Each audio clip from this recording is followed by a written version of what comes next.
আরাবুল ইসলাম সাহেব যখন আমাদের দলে আসার জন্য মনস্থির করেছিলেন, প্রস্তাব দিয়েছিলেন, আমরা আমাদের যে নেতৃত্বের মাধ্যমে দিয়েছিলাম, আমরা বেশ কয়েকটি শর্ত রেখেছিলাম।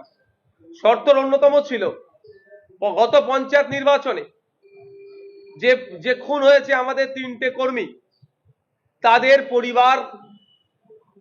তাদের পরিবারের কাছে ক্ষমা চাইতে হবে। তাদের পরিবার যদি ক্ষমার নজরে দেখে তাহলে আমরা আমাদের পার্টিতে জয়েনিং এর ব্যাপারে আমরা ভাববো। আপনারা দেখেছেন, দিনের আলোর মতো পরিষ্কার হয়েছে, মিডিয়ার মাধ্যমে সম্প্রচারিত হয়েছে যে পরিবারের কাছে ক্ষমা চেয়েছে। 1 নম্বর শর্ত পূরণ চলছে। দ্বিতীয় শর্ত হচ্ছে, আপনারা ওটা তো আর পাবলিশ করা যায় না সবকিছু। দ্বিতীয় শর্ত যেটা হচ্ছে, এই ধরনের একাধিক শর্ত দিয়েছিলাম যে তিনি আজকে এখানে পার্টি ঝান্ডা ধরার, এসএফ ঝান্ডা ধরার আগে পর্যন্ত যে সমস্ত কর্মকাণ্ডের সাথে যুক্ত ছিলেন, যেগুলোকে আমরা অসামাজিক বলছি, অনৈতিক বলছি, সেই কর্মকাণ্ড সম্পর্কে তার অবস্থান কি এবং আগামী দিনে সে কোন পথে চলবে তার প্রতিজ্ঞা, এই ধরনের অনেক কটা পয়েন্ট ছিল।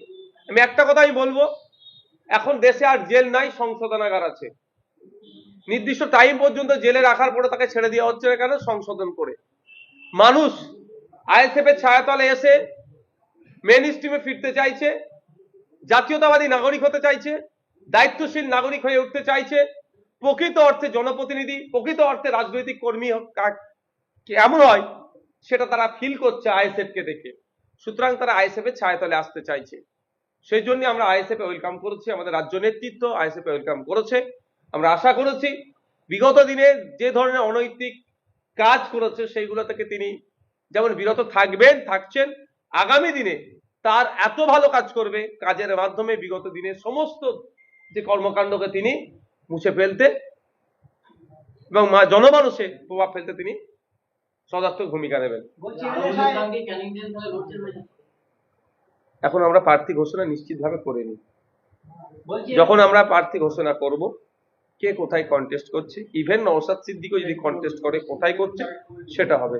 2023 সালে আপনি অভিযোগ করেছিলেন যে আরাবুল ইসলাম আপনার গাড়িতে আক্রমণ করেছে, আপনার গাড়ির কাজ এখন পর্যন্ত ভাঙা।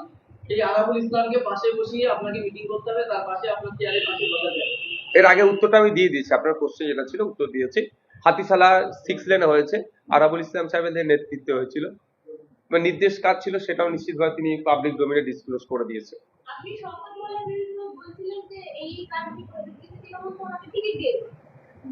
তৃণমূল কংগ্রেসে যে যত বড় তোলাবাজ, যে যত বড় ভালো বোম বানতে পারে, যে যত বড় হিংসা করতে পারে, তার জায়গা আগে হবে। দেখুন, যার মেয়ের চাকরি বরখাস্ত হলো থ্রু কোর্ট, তাকে আবার তৃণমূল টিকিট দিয়েছে। গরু পাচার কাণ্ডের সাথে যে যুক্ত বিখ্যাত চর্চিত নাম, তার জামাইকে তৃণমূল কংগ্রেস টিকিট দিয়েছে।